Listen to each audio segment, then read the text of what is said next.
Ahoy there and welcome back to Build with the Boys. We have now got issue 19 of Hachette's Build the Titanic. Well, I'm loving this, I really am. Issue 18 still got me kind of stupid grim because I've got this massive piece of boat now. In fact, you know what? Just a huge piece of boat, and it's come along really rather lovely. Look at that curvature there. Gorgeous thing. But that's not what we're doing in this one. We're not doing any more hull in 19. We're not doing 20 either. We're doing superstructure. So in 19, there is a lot of parts, but a lot of small parts. And the bulk of what we're going to be doing is adding detail in to the funnels, along with the second smoke generator.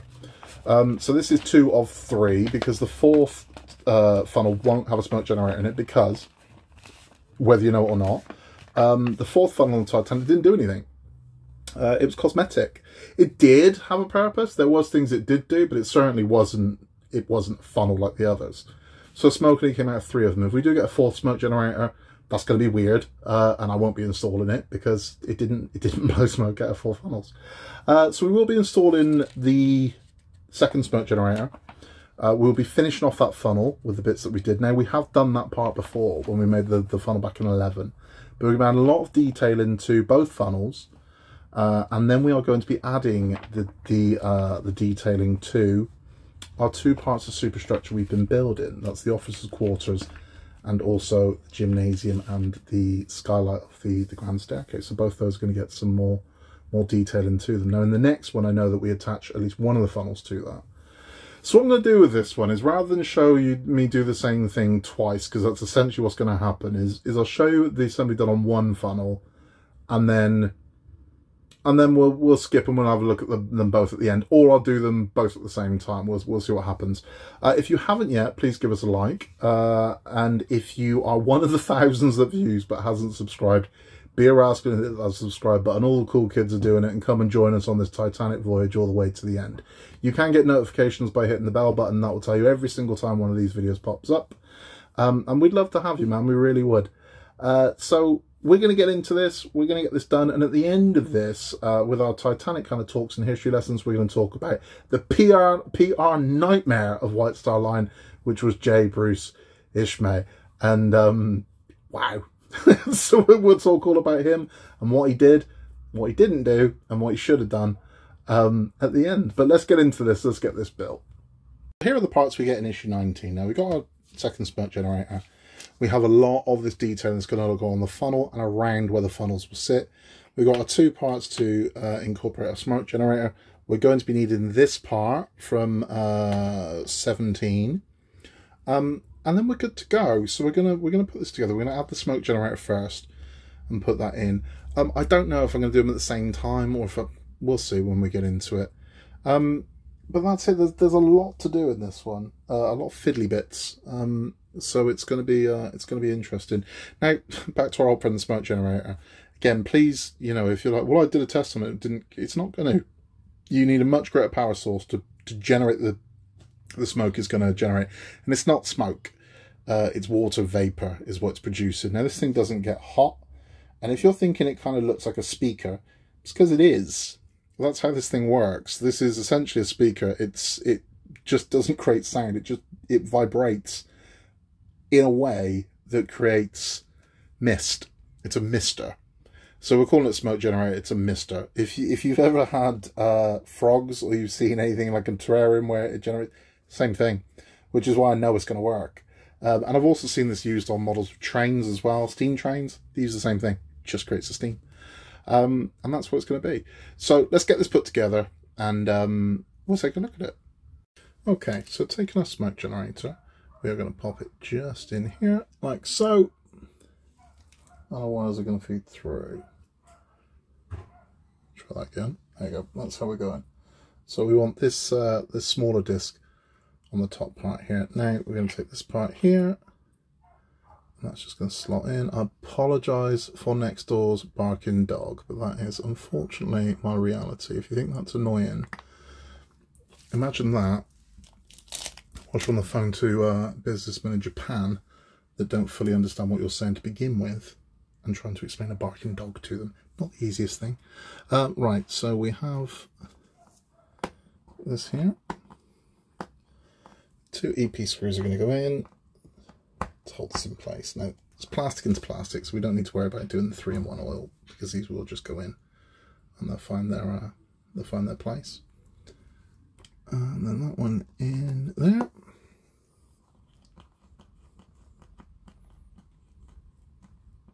There we go.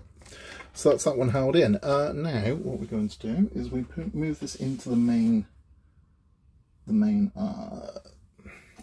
we go, like this. So we're going to give that to that, leaving us with this piece. And the next thing we're going to do is take this one over here, and we're going to take the collar that came in the last one. We're going to pop this over here, like so. He says, where's that not playing ball? There we go. So mine will only go one way around, so that might be worth paying attention to if you're doing this. We don't use any glue for that; it just sits on. And now we're going to attach this to the top of our funnel. Now, I did speak to somebody who had problems doing this, but again, it is only going to go on one way. And there you go, first time. So I mean, the good one is the holes have all got to match up. So the holes got the back where the rest of the holes are. So that's that section of the funnel done. The next thing we're going to do is we're going to thread in our tank. You'll remember doing this. Well, we've got to get this wire at the bottom. So let's thread that wire through. Now I made an absolute meal of this the last time I did it, and it already looks like I'm doing it again. Yeah, because I put them the wrong way around. Let's try that again. Right. Now I've got to get that wire out of there. Now I've got tweezers here, but I can't see a bloody thing. Right.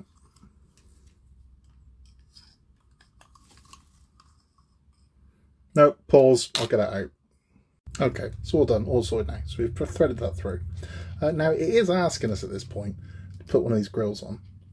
Which is, again, it's fine and all, but ain't going to stay on, because we're going to be, well, it will, but we're not gluing that, because that has to come off, so that's never going to be glued, because it will have to come off and on to fill the tank, so we're never going to apply glue to that thing, so that's worth remembering. Now we're going to move on to the some of the embellishments and the detailing that is going to go on to this funnel. Now, again, you can do these at the same time if you want to, because you're going to have to do the exact same thing, a mirror of this, again, on the other funnel we've already made. I'm just going to do the one, for the sake of this, I'm just going to do the one. Now, it says to apply them first and then go back and see if you want to use glue. So we're going to do that. We're just going to pop this on and see how the fit is before we think about slathering glue on this thing. There we go, so that's how that's going to be. So I'm going to apply some glue to this one, because I don't think, it's quite secure, but still, I mean, just for belt and braces, yeah, I'm going to apply some glue to it and get that secured. So we can do that next, and then we'll move on to the next part. And this, ladies and gentlemen, is why you don't use glue straight away, because I put it on this side, it goes on this side. So let's have a look how that fits over here. See, had I just super glued that to that thing, I'd be having a nightmare right now. I'm really glad I didn't. It's kind of like the Titanic sign. I nearly glued that very early doors. And yeah, I'm really glad I didn't. Yeah, that don't fit. That does not fit. The pins don't match up. That's interesting.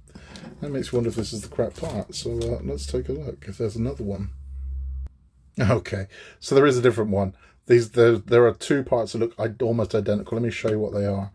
So you've got this one and this one. Now you can see one's got the pins lower than the other. This goes on the front, this goes on the back. So the one with the pin close to the bottom is the one that goes on the back. So we'll test fit this one, and then we'll see about gluing it.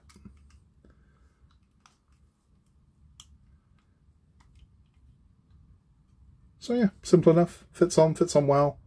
It's not going to come off, but we will glue it. Now, for glue, I should probably mention this, what I use, is I favour Loctite power gel. And the reason why is because you can control the flow of it. So you can put a very tiny drop on these, or you can use a cocktail stick method to apply it to a cocktail stick and just put it to exactly where you need it to go. So this thing doesn't end up slathered in glue, because super glue has got a nasty habit of leaving like a white gas mark. And if you can avoid that, avoid that. So we'll use the cocktail stick method to apply this, and then we'll take a look at it. Okay, so that's super glued in place. And the next thing we're going to do is we're going to take this little banister, stair, handrail, because this will be for the steps, and that is going to go into the slot at the top. Now, no way is that going to hold without gluing, so you're going to have to glue this part. But that is where this is going to go. So again, just using a touch of super glue, we're going to secure that into place. That's that one held in. Next we're going to take the part we put on wrong the first time, but right the first time, because it is where it goes. And it's going to fit in here. So that's where this is going to go. Now we are going to hold that in with glue, because it's never going to hold in on its own. So we're going to apply some glue to that. And then we're going to put another pipe attached to this pipe. So that's that one installed. Now what we're going to do, this is where it's getting fiddly and little now, is we're going to take this very thin pipe, and that's going to attach to this pipe. This is like going to be a tweezer job. This is incredibly fiddly. Okay, okay.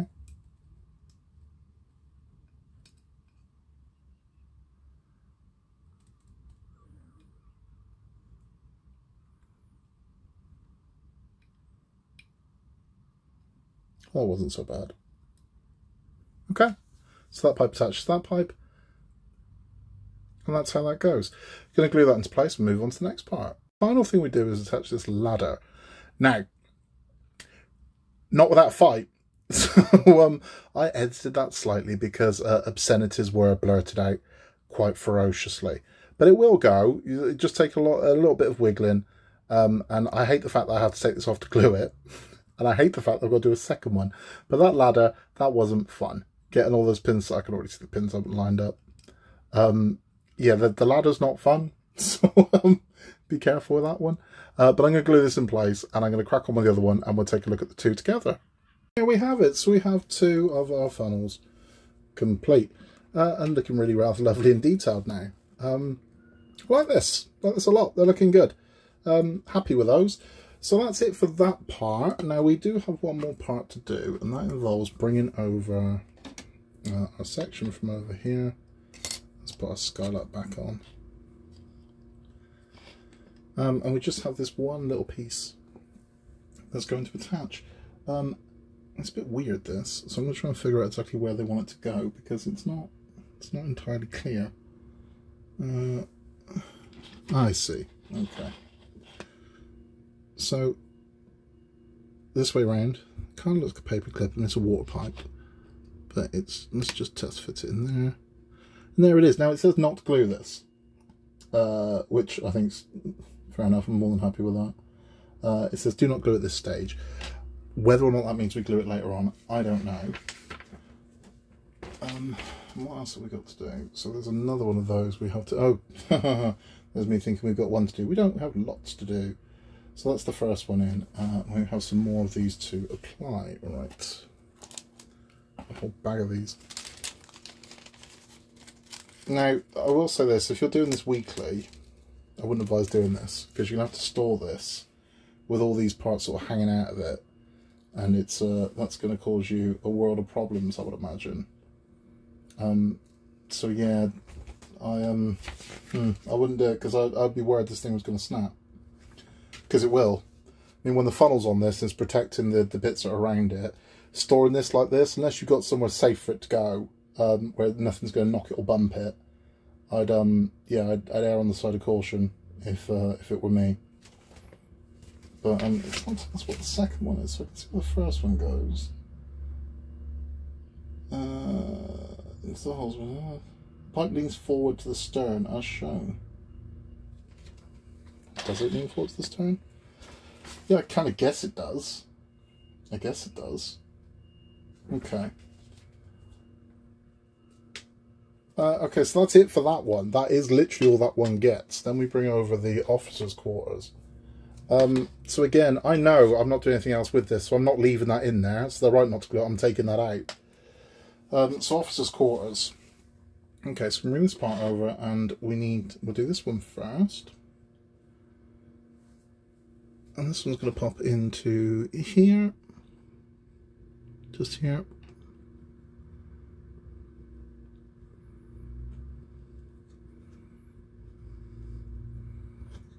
Yeah, this is definitely one for the the goggles and the tweezers.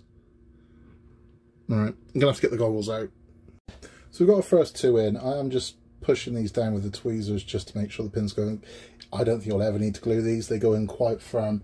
The hardest part is finding out which of the weird shapes goes where. So it's not, yeah, it's not the easiest thing, but it's certainly not the hardest thing either. So by process of elimination, this one should, so it's this shape we're going for next. This one should go at the back. I mean, they don't look right. If you put them in the wrong holes, visually you can see that they just don't look right. So let's pop this one right down. So that's that one.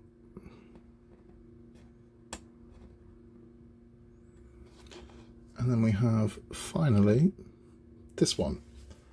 That is going to go just in here. So nowhere else for it to go. Hopefully it's the right way around. Again, you'll see what I mean. If I do this the wrong way around, it'll look weird. I can already see this the wrong way around. Is that the wrong way around?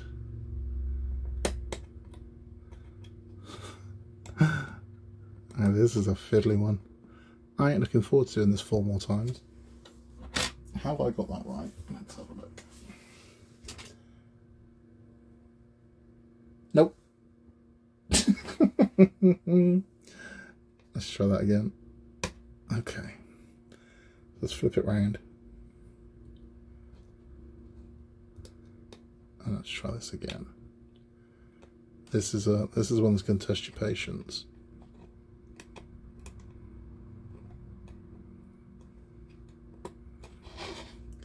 Okay, so that now is the right way around. Now they say these all lean towards the front. I'm not really oh, okay. Yeah, they do. They do all lean. Okay, good. So that's it. That's it for that one. So that's that one done. That's that one done. Keep losing the skylight. And then our 2 funnels. Now, in the next one, we will be adding one of these funnels to one of these sections. I believe this one is getting its first funnel attached to it. But that's it for this one. That's all we've got to do in this issue. Let's have a talk about J.Bruce Ismay. So that's issue 19 complete.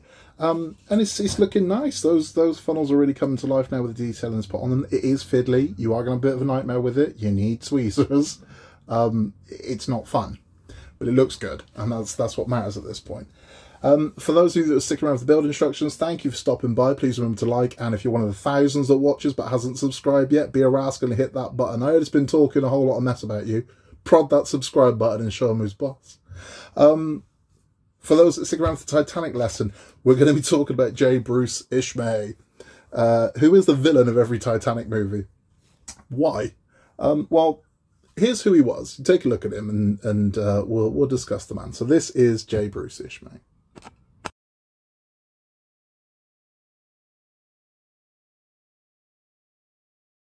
Now, unfortunately for him, he does look like the villain of a movie where the main character is a hero dog. He's not got good luck. I mean, he looks like, you know, looks like a villain. But was he? Or was this just something unfair that happened to him aboard the Titanic? Well, it's a tough one.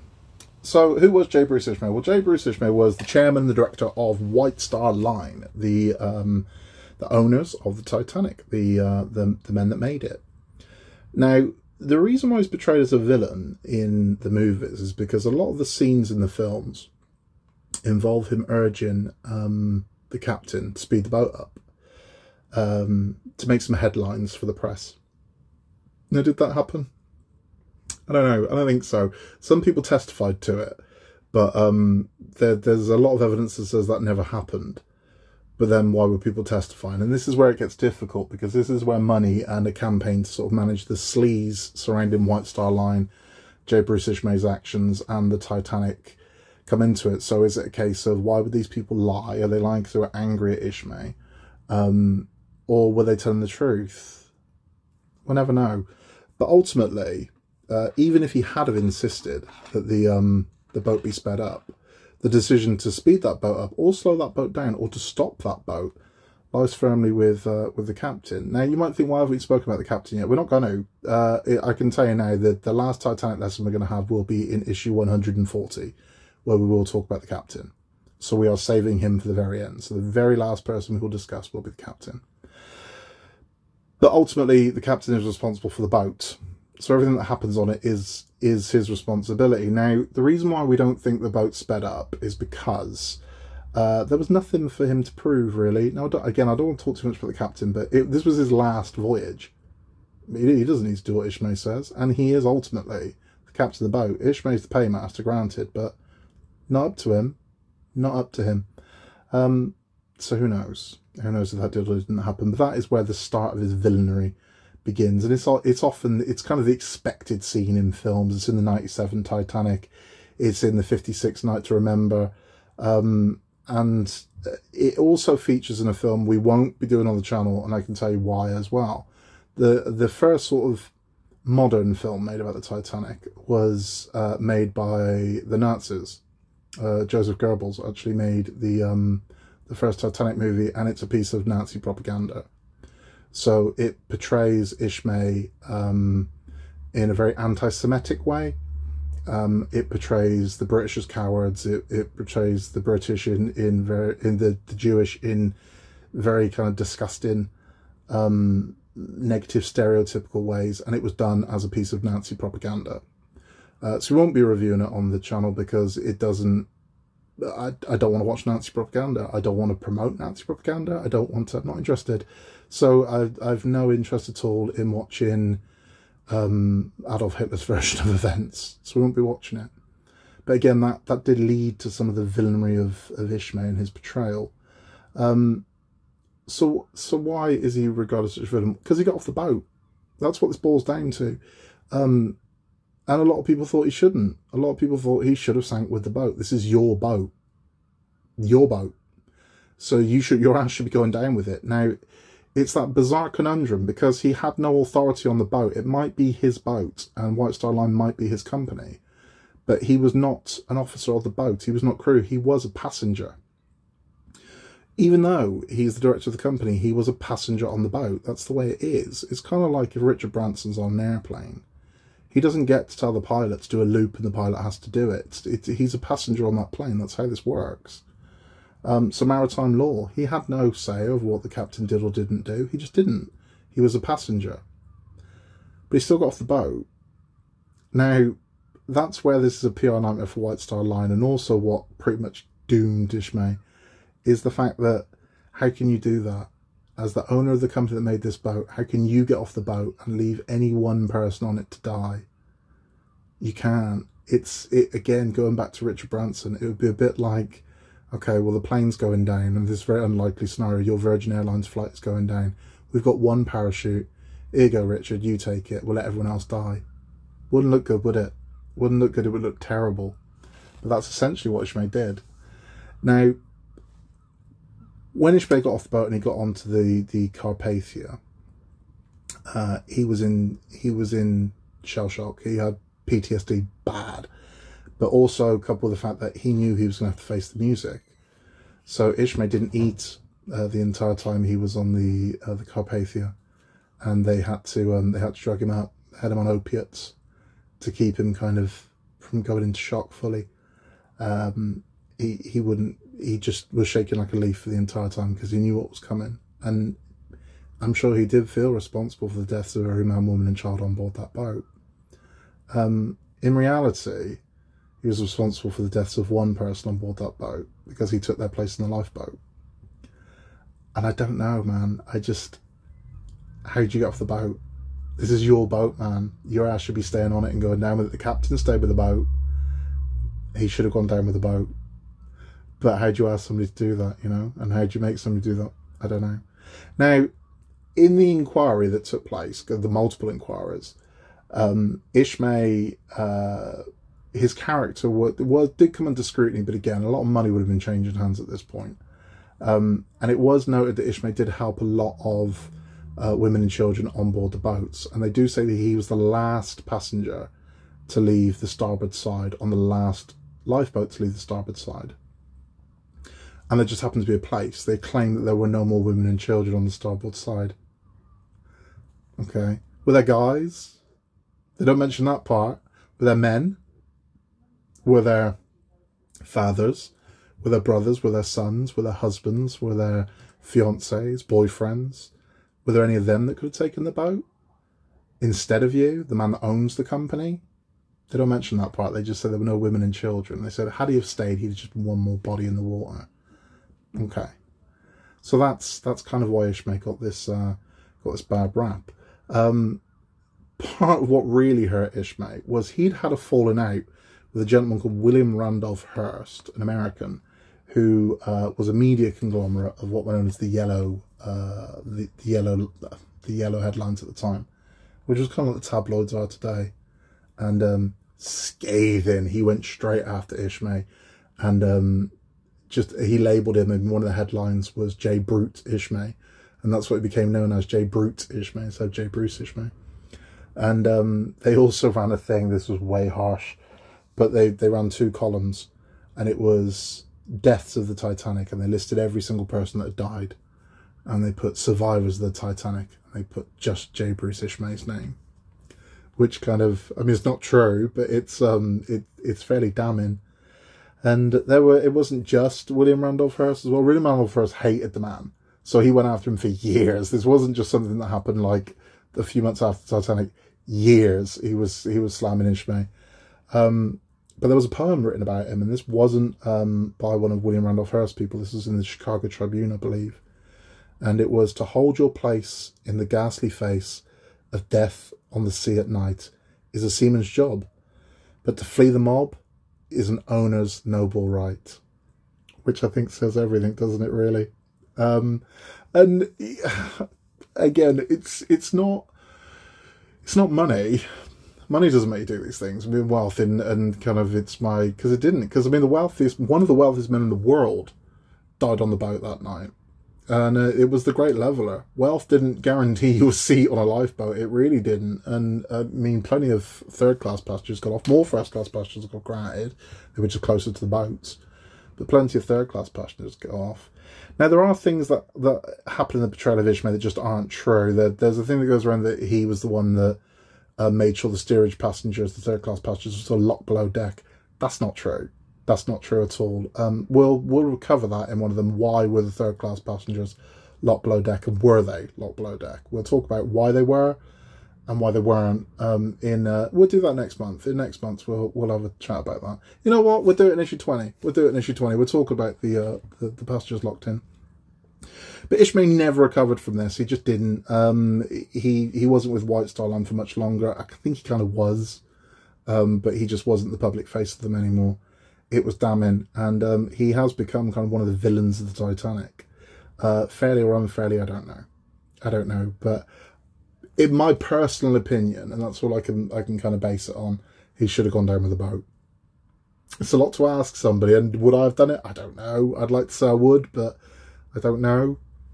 But it just, again, the designer of the boat went down with the boat. We'll talk about him one day. The captain went down with it. A lot of the crew went down with it. The band went down with it, but not Ismay. Not Ismay. He got off. Made sure he was okay. Doesn't look good, does it? It's not a good look. But that is the story of J.Bruce Ismay. So if you ever see him in the movies or you hear his name, that's why. He was the director of White Star Line. He was kind of responsible for this entire thing, but he made damn sure his ass got off the boat. Sketchy, right? And that is all for this issue. We are going to move directly onto issue 20, so it will be up on the channel very soon. If you enjoyed that, please hit the like button. If you haven't yet, hit the subscribe button, because we'd love to have you. Any comments, please pop them down below. We try to get back to you where we can. And if you've got any further questions, or you don't want to put it in the public comments, you can contact us at buildingwiththeboys@outlook.com. Thank you for stopping by in a world where you can be anything at all. Just be nice, and we will see you on the next one.